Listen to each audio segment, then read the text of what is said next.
राम वनवास जारी है और काकभूषुंडी गरुड़ संवाद से कथानक प्रभात कृष्ण मिश्रा यूट्यूब चैनल से श्री राम कथा के माध्यम से प्रारंभ कर दिया है।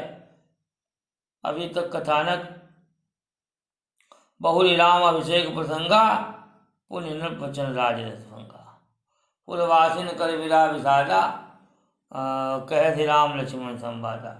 मैं चर्चा कर रहा था कि केकई को कलंक क्यों लगा। एक बार दुर्वासा जी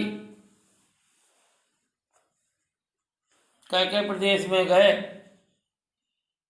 उनके पिता के यहाँ स्वागत सत्कार किया, आओ भगत हुई। एक दिन दुर्वासा जी सो रहे थे, श्वेत दाढ़ी उज्जवल चेहरा। केकई ने विनोदवश उनके मुख में कालिक लगा दी।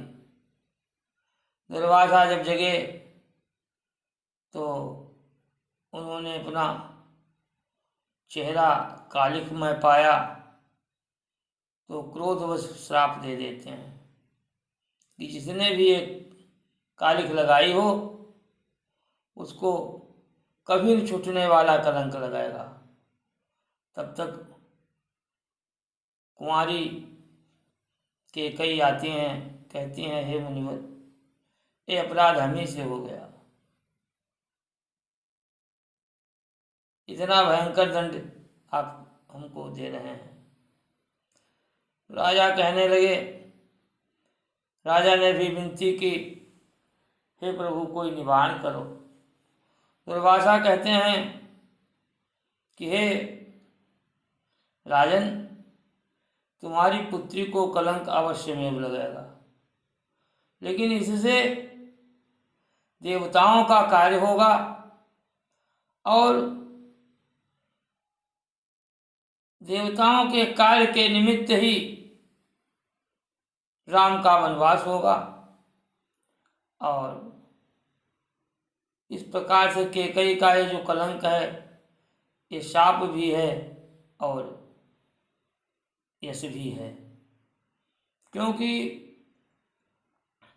यदि केकई कठोर न बनती,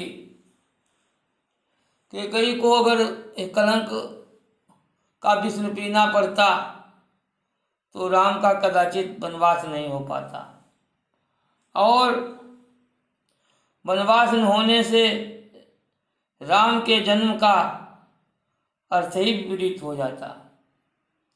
इसलिए देवताओं के कार्य के निमित्त ये कलंक केकई माता को सहन करना पड़ा और वह सभी के लिए तिरस्कृत हो गई, यहाँ तक कि भरत जी ने भी उनका परित्याग कर दिया।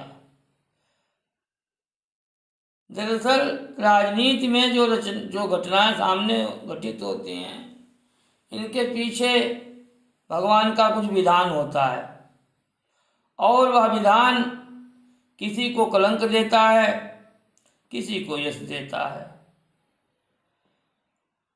और इसके बाद में भगवान विदाई लेकर के माता केकई से और वन के लिए प्रस्थान कर देते हैं। महाराज विलाप कर रहे हैं, लेकिन विलाप का कोई अर्थ नहीं है, क्योंकि भगवान ने निश्चय कर लिया था मुझे वन जाना है। गणपति गौर गिरीश मनाई, चले बने अवधे सिरनाई। इसके बाद में भगवान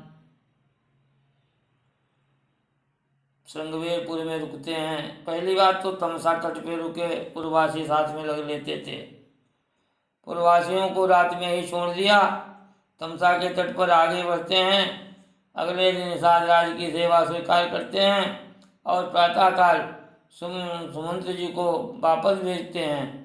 वापस भेजने के लिए कहा, लेकिन सुमंत तब तक रुके रहे जब तक निषाद राज वहाँ से चित्रकूट तक पहुँचा करके वापस नहीं आ गए। भक्तों, इस प्रकार से आगे गंगा के तट पर आते हैं। विपिन गगन केवट अनुरागा। प्रेम से आनंद कंद भगवान की जय हो।